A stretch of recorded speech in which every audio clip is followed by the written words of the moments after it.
Hello everyone, today we're going to be talking about Ark's latest community crunch that dropped late last night, and I believe there may have been some information that could possibly have gone unnoticed, and honestly there's a couple of concerns I have with the information that was released. Now the specific information that I'm referring to is regarding Cosmo, and there also is a specific mod spotlight as well that I do want to go through and discuss. But first, let's go through and start with Cosmo. So Cosmo is the newest creature that's being introduced into Ark through the Bob's Tall Tales DLC.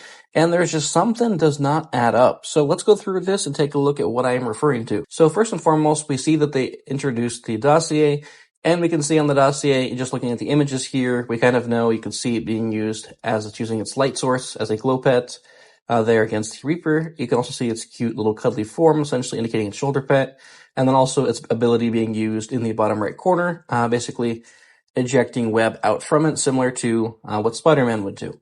Now, above all of this, we do see that there's three icons, essentially, just with the check marks indicating, what is possible with this creature.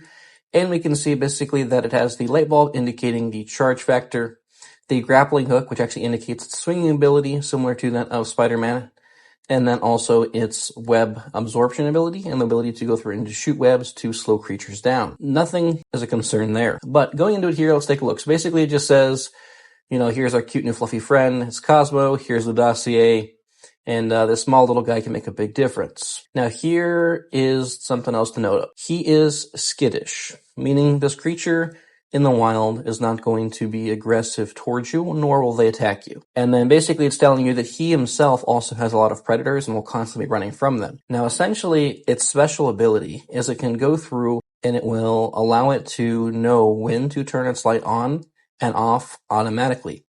Now this is huge and really, really important because things like Nameless will come out when your light is off, and things like Seekers become aggressive when your light is on.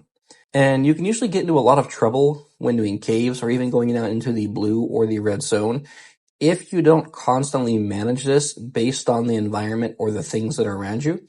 And that can be extremely challenging, so to have a pet go through and be able to do all of those things all at once is huge. It's game-changing. Now, the concern is this going to make every other light pet irrelevant for the simple fact that it can do this automatic feature? Now, we know that there are specialty aspects to each and every single light pet, either having a larger charge or a faster regeneration, so they do have some uses here. But the thing is, in regards to managing the light, that just seems extremely powerful, and it's going to be hard to go through and to possibly want to choose a different creature over this creature.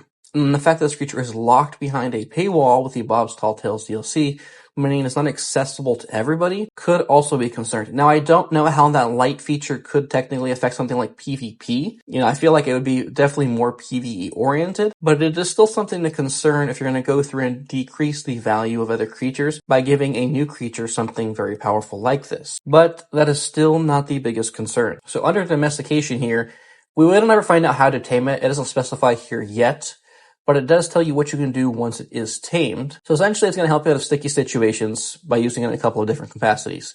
So first, he can gobble up the webbing of larger spiders to recycle its ammunition. Here's the only problem with that. This creature is native to Aberration. The only spider that we have in the game currently is the Aranio. Well, the Aranio in Aberration only spawns in one very specific location, in the Rock Drake Trench. Now, don't get me wrong, they'll definitely be helpful in the Rock Drake Trench by being able to go through and slow down the rock drakes, effectively making it easier to go through and steal the eggs. That's awesome. That's a really cool feature and great, but to give it a specific ability on a map basically telling us there's only one location that a creature can spawn that's actually going to help you get ammunition just doesn't add up. It doesn't make any sense. So I feel like this is where there has to be some big changes coming to Aberration, because they've got to go through and add the Aranios either to like the caves, for example, where we typically see raptors, Carcanos, Ravengers, Seekers, things like that, or potentially higher up in like even just the blue zone or even in these starting areas. I don't feel like Aranios are all that difficult to deal with. Ravengers and Raptors, or the Aberrant Raptors, tend to be probably a lot more difficult than an Aranio would be to deal with. And I don't believe that the Cosmo would be attacking you because his temperament is skittish, so I don't feel like they would be providing the webbing to you from a wild creature. I feel like it has to be the Aranio, and that has to be where we see some large changes, because it doesn't make sense. That does not add up. And now the next ability here I want to go through and talk about is its ability to swing like Spider-Man. Now, it makes plenty of references to Spider-Man, whether that be through the message of with great power comes great responsibility, or it literally says swing you around like Spider-Man. Now, for those of you that are not familiar with Aberration in Ark Survival Evolved, they actually disabled the grappling hook on Aberration. So if you went to that map, initially every map in Ark Survival Evolved would have its own base set of engrams. And if it was from an engram from a different map, you simply just did not have it on that map. Now, if you completed a map like the island, even if you transferred over to Aberration, you might have that engram unlocked and usable already, but you were not allowed to use grappling hooks on Aberration because essentially it took away from the value of the climbing pick and the gliding suit. They simply just disabled it. Now, Ark Survival Ascended has done something entirely different. Instead of locking engrams to specific maps, they did that previously because basically they wanted you to have to go through and to buy every single DLC in order to have access to those engrams. Well, on Ark Survival Ascended, because if you just buy the base game, you are going to be getting all of the DLCs for free. They have continued to allow basically every engram to be available on every map. A great example is if you own Ark Survival Ascended, you actually have access to things like the chainsaw and Adobe immediately on the island or on the center. Even if there is no sand or sulfur to build specific things, you still have the engram unlocked. Meaning, we technically should still have the grappling hook unlocked in Aberration. So the question is one, is that grappling hook going to be available on Aberration now because it is an engram that's part of the base game and we have access to all its engrams on every map? Because if so, what's going to happen to the climbing pick and the glide suit? And then that comes to the next portion here with the Cosmo. So we know it can swing around like Spider-Man, essentially acting as a grappling hook. So again, are we going to be getting both a grappling hook and Cosmo? Or, what's going to happen to those engrams? And is just Cosmo going to have access to things similar to a grappling hook? It seems like it's probably going to be closer to the Bloodstalker, maybe something with a little bit less range because of the significantly smaller spider, because the grappling hook honestly doesn't have that much range to it. It's got a decent enough to manage some of the caves, but Aberration's ceiling height and the pillars are huge. There's a massive amount of space between them. So I definitely feel like we're gonna have to see some extended range on it. I'm not sure if it'll have a targeting system similar to what we did with the Bloodstalker. Definitely something to consider though, and just to think about knowing that there's going to have to be some changes made to this map, not just aesthetically, but with creature placement and as well as the engrams and the different things that can be utilized on this map. But for now, we do not know what those changes will be. Just something to ponder on for now till the next bit of information we get through a community crunch. All right, now, and the last thing I wanted to talk about actually was going to be one of the mod spotlights here for the Archelon or the Archelon. I probably butchered its name. Not a great start, but essentially it is the TLC of a creature for a mod through Gururka 123. Now, this is important because we know that essentially all of the creatures that have been created from Gururka 123 in the Ark Editions mods were basically announced as becoming creatures that were official to the map. Now, I have seen some questions online from people already indicating why this creature is getting a TLC through a mod and not being introduced into the base game.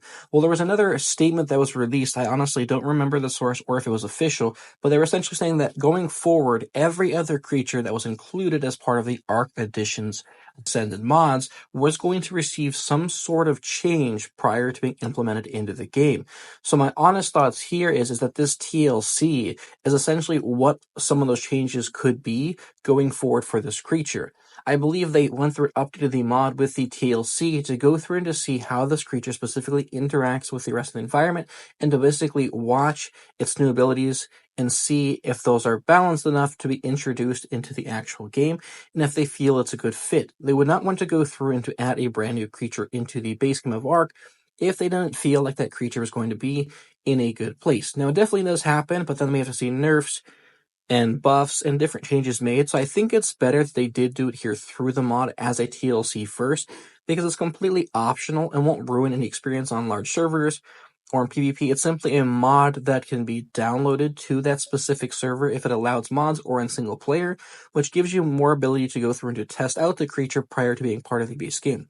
Now, with this being the first creature receiving the TLC for the Ark Editions Ascended mods, I truly believe this will probably be the next creature that we see get added into the base game as long as everything with this TLC goes as planned and it is something that is still liked and favored by the community and from Wildcard and Gururka saying is something that could be a good fit for the game.